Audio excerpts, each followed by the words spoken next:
Peace and blessings, man. Rock, Reach Over Culture, man. Thank you for tuning in. If you're new here, please hit the subscribe button. Follow us on all social medias. We got TikTok, we got Instagram. Um, all links are in the bio. All links will be in the description box, man. I appreciate you tuning in, pulling up.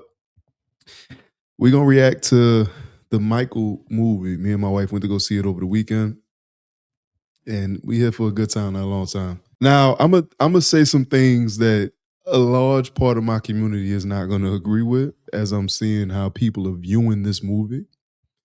Let's start from the beginning. Michael movie. It's been in the works for about almost 2 years at this point. You do have a star-studded cast, a lot of great actors in here.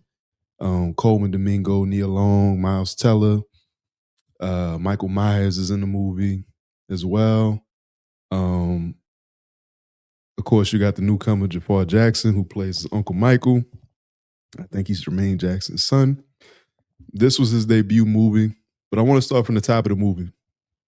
Top of the movie, of course, we begin with younger Michael, who I don't know the young man's name, so forgive me. I don't know the young man's name, but he honestly was one of the stars of the movie to me.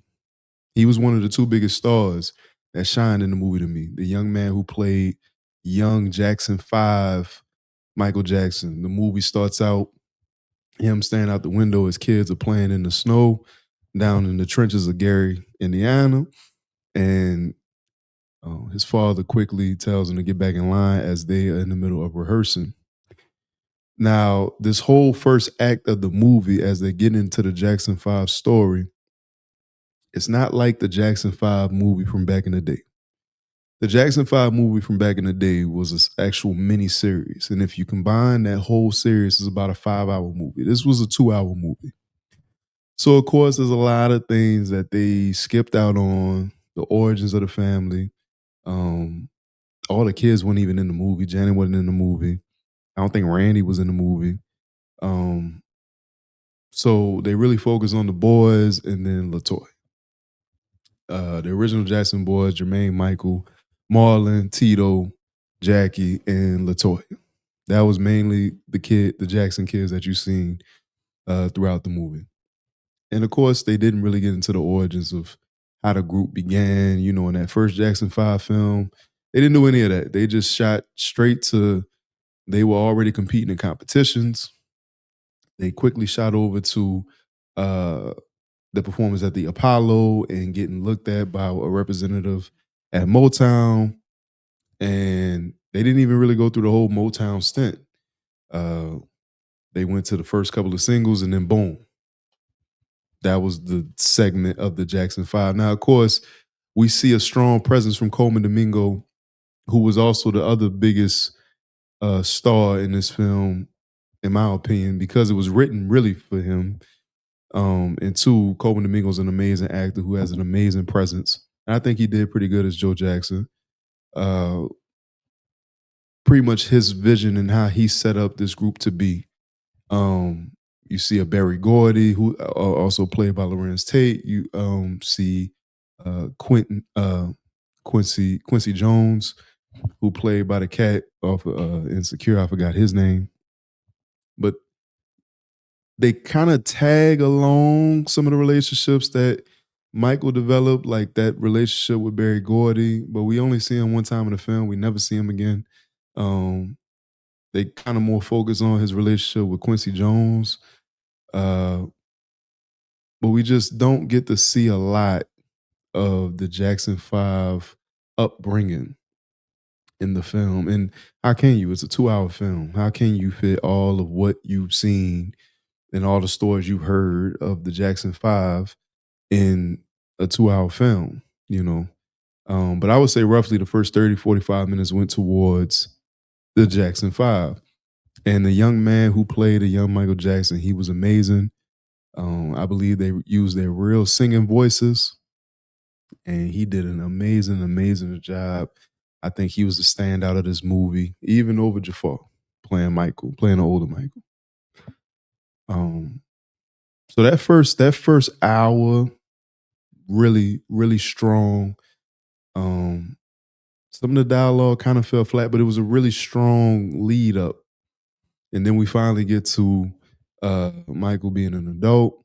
They kind of skip over a whole series of things. And of course, again, it's a 2-hour movie. Let's get to Michael being an adult, man.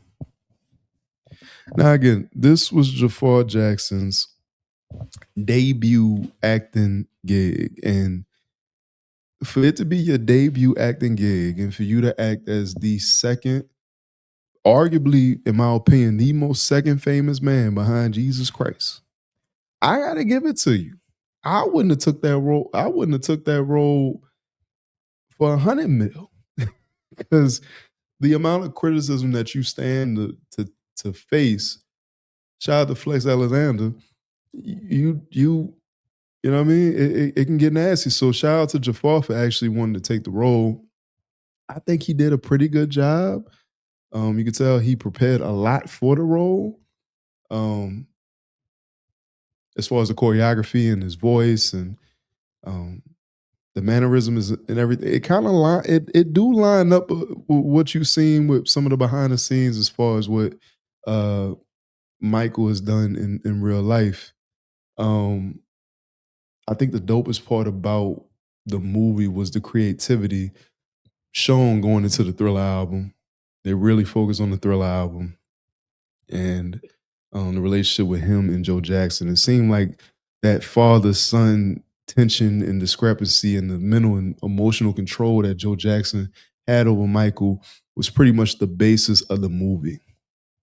So again, I gotta say Colman Domingo was the standout of the movie because that's exactly how it was written. A lot of the dance scenes was good.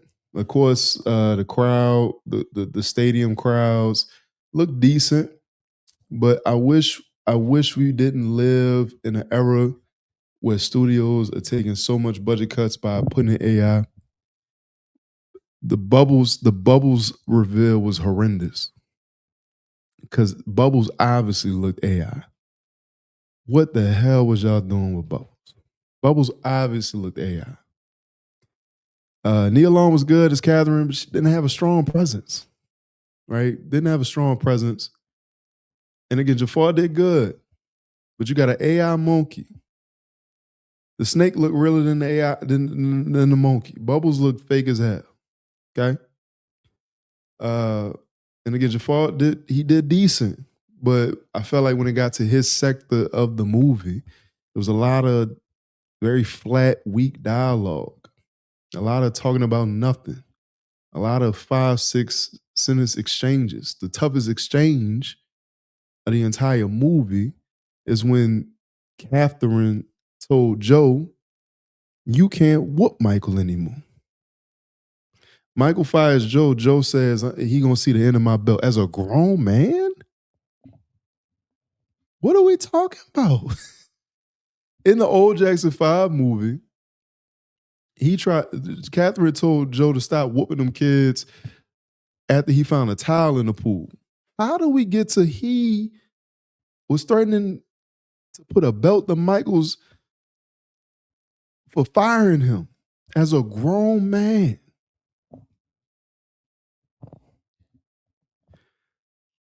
I try not to be too hard on biopics, man, but I'll say this.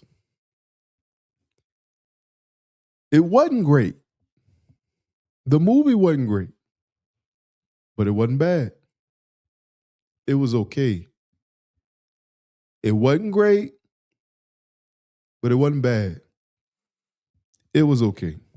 The movie was okay.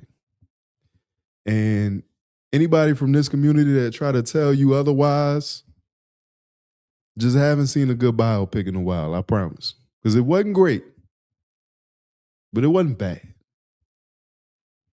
It's okay. It was okay. I'm interested in seeing what they do with the part 2 because it did stop in 1988 when he put the Bad album out. Apparently, it's supposed to be a part 2. Knowing Antoine Fuqua, an amazing director, he'll take the feedback and they'll get better. But thank y'all for tuning in, man. This is my reaction to the Michael movie, man. Please go support it. Support it. My brother directed it. We got brothers starring in it. Support the Michael movie, man. Just go buy the matinee ticket. You heard? Rock, Reach Over Culture, man. I'm out. 1.